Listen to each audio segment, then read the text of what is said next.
Good morning and welcome back to the Amputee Angler on a very soggy, wet day today. Now, for the eagle-eyed amongst you, I am fishing the Hampshire Avon today. Royalty fishery, really good, really well known, famous mark. We've got the parlour pool today, so this is the area. I'll show you it in a minute. But we've got a little bit all to ourselves and we can fish the main river. I'm with some friends today, so Craig, I'm with Craig again. People recognise Craig from the river itching trip I did, and we're with Matt and his son Jacob, who are fishing just across the way. Plan today is hedging my bets a little bit. We're doing a bit of piking on one rod, and then we're on the quiver tip for chub and barbel on the other. That is the plan. Conditions look lovely. We haven't got much flow in here. It looks really, really good. Last time round I blanked here, similar conditions. I'm hoping for better today, but I'll show you that stuff as I'm doing it. I'll give you a look around in a second. All right, let's quickly show you the rigs and then we're going to get in and get fishing. Normally I'll have baits in now and I'll be fishing, then do the talking as we go in, but for the sake of trying to show you what I'm doing, we'll do it the other way around today. So, like I said, quiver tip on one. It's actually quiver tip but with ledgered meat, and I'll show you that now.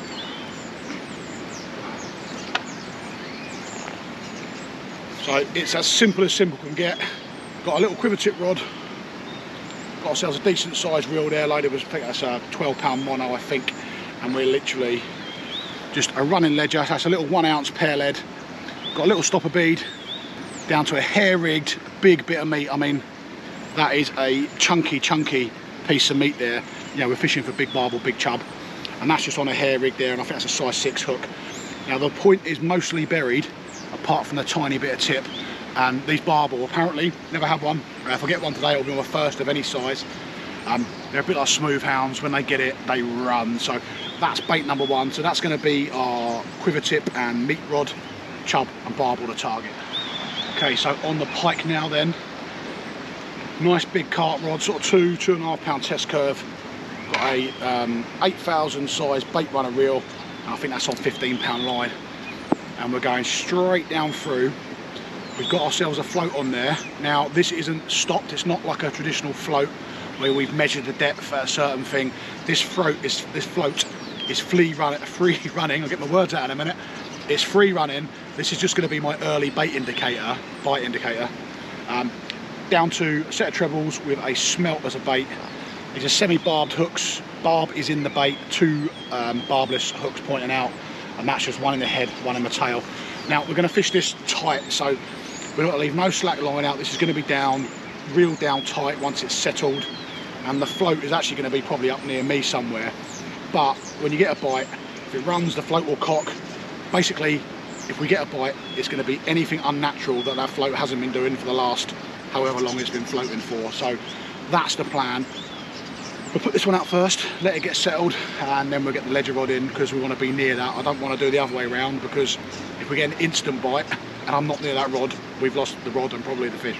So let's go and let's show you what we're doing. Where my pike bait's going to be. Now this is flowing a lot faster than this, but there's barely any flow today.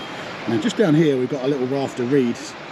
It's backed up under there with no flow. I've got a feeling there's going to be something lurking in there. If there's pike there, this could be instant, so keep an eye on it.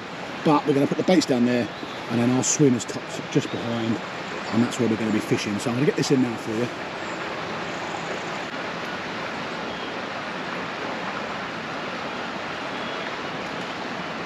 That's where I want it there.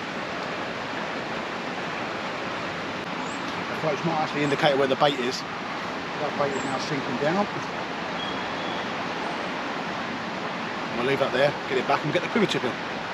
So now the quiver tip now then, so we've got a lovely bit of weed just down here, and we've got a nice clear run. Matt and Jacob are over the other side of the river, off to our right that way, and I'm just going to put some feed in down here, and I'm going to constantly feed this swim here, try and fish that reed bed there, see if there's any chub or barbel lurking just in there, and if need be I can go a bit deeper out into the centre, making sure that I'm not interfering with the other guys. So I'm just going to put my bait down here now.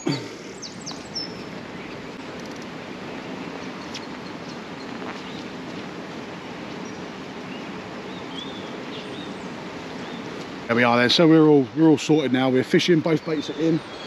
Pike bait's moved a little bit from where I wanted it to be, but like I said, it's hard because the float's not actually where the bait is. So the bait's probably nearer the, helps if I show you the pike float. The pike float's just down here. I wanted it over here, but the bait is actually over that way. There's little to no flow here, so where the float is isn't actually an indicator of where the bait is.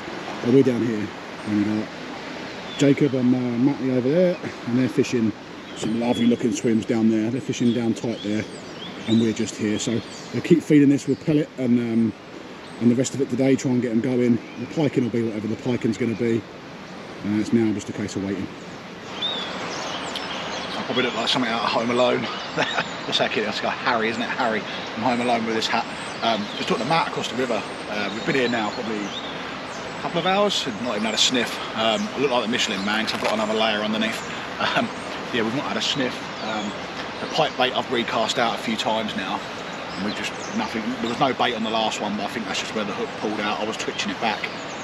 So twitching, you can set a float up or a weight and you can leave it, or you can sort of do little flicks of the rod tip and it makes the dead bait dart and move. And rather than just reeling it in, I always twitch it back. Yeah, it's not been touched. Feeder rod I haven't touched at all. I've been putting feed out to get something in the swim, and I just haven't touched it, just because it's such a big bit of meat and I haven't had a single bite or anything, no little nibbles. So my theory is I don't want to drag it through and disturb the swim, but I will in a bit. I'll change it. It's been a couple of hours now, so it's been out for a fair while. But yeah, I think we're going to mix it up a bit, and I'm going to bring the dead bait from where it is now, just in the little weir over there, to actually down the margins as well. Matt was saying he had a little pike, not a little pike, he had a pike down here, basically at my feet. So I'm going to mix it up a little bit and try and bring it round, because that area there, it looks really fishy. I mean, you can see in there, it looks really fishy in there, and you think there's something there, but we just not had a touch yet. So bring it back. Yeah, so we're going to try and mix it up a bit. But Craig's not had a sniff, Matt's not had a sniff, Jacob. So we're fishing hard, but the conditions look perfect. It's clear. There's not much flow here. The main river is screaming, so we're in the right area. Fishing.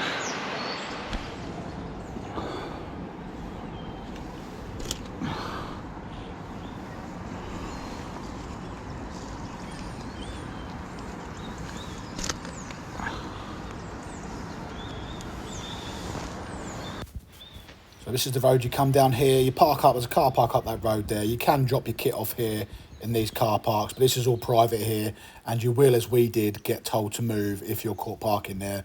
There's a guy who owns a house at the end. But yeah, perfect access right here, easy drop off of your kit, and then you're fishing straight onto the bank. Guys, this is absolutely brutal. Absolutely brutal. Oh dear.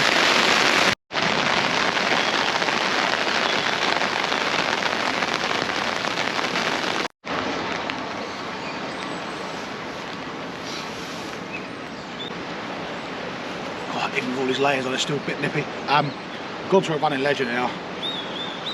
Put a pop up in. I'm going to rehook this in a minute. It shouldn't sit like that. It's just come off. But yeah, gone to a running ledger, a pop up just to try something different. The float wasn't working, so it's hard. Craig's down the other side, the other end of the pool, and the flow down there he's not holding bottom with 4 ounces. So it's really raging. I've had a look at the little pool behind me. That's the same. It's just raging through. So I think we have to persist here. There's got to be something in this area, just got to get it feeding. So I'm just going to put this back out down there and try and move it about again, the same sort of areas I was, but we're on the ledger now, not the float. So hopefully we can trigger something. There's got to be a pike or a chub or a barbel in here somewhere. Got to be. Best thing about dead baiting, and it's the same with lugworm on the boat, is when it comes to having lunch and you've been putting smelly fish on and baits, is you never know what flavour you're going to get. Are you going to get your turkey Christmas sandwich, or are you going to get a bit of smell? Who knows?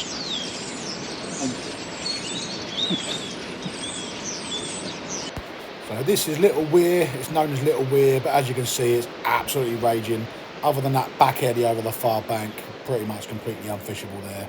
Horrible conditions, so fast. Perfect. Pout line, let it settle, it shouldn't drag around in the water.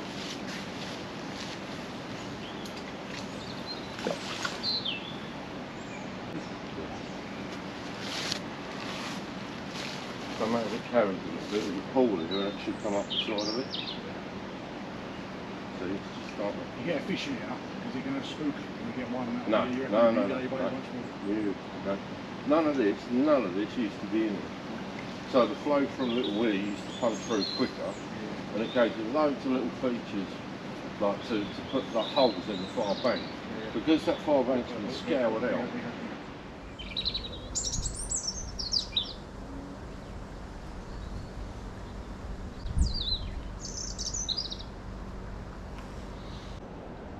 Yeah, when you come here in the summer, gin clear, low, fucking out on the main river, and you fish in meat, you get bitten off by pike and things like that, but you see how much the chub attack other fish.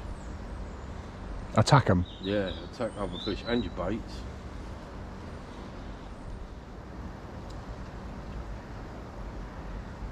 Right, that's all she wrote, boys. No. Come on, nah, We're done. we're done. Come on. Well, that's the end of another Amputee Angler session. Not through lack of trying, nothing. Not a positive bite. We saw one nice pike in the other swim, and we didn't get that on camera because we weren't filming at the time. But we have worked our nuts off today. 6 rods between 4 of us. Meat, pellet, boilies, different dead baits for the pikes, swim feeder, ledger, dead bait float. Nothing. It is hard. The River Avon has beaten me again. I will be back. Thanks for watching. I know it was a tough one, slow one today, fish wise. Please do like and subscribe, and I'll see you all again soon.